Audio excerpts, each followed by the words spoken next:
બહાનાબાજી is affordable.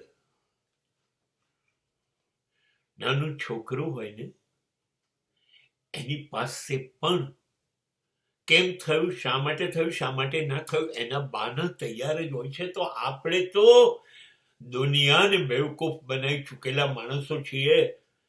આપણે કબૂલ કરીએ અમારી ભૂલ છે, અમારી હાર છે, કબૂલ કરીએ. નહીં નહીં નહીં, આપણી હાર માટે, આપણી નિષ્ફળતા માટે, આપણને ના મળ્યું એના માટે આપણી પાસે કાયમ બહાના તૈયાર જ હોય છે.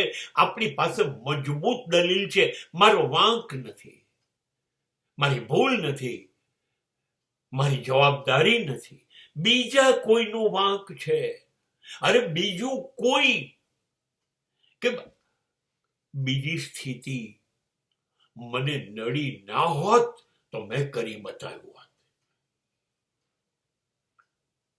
તમે આજે વિમાન કેમ ચૂકી ગયા? કોઈએ મને જગાડ્યો નહીં. આપણો કોઈ વાંક નથી. હા, જો આવી રીતે દરેક સ્થિતિ માટે બહાનું એક નહીં 10 શક્ય છે. અને જો તમને મજા આવતી હોય તો બહાના રમો અને જિંદગીને આગ લગાડો.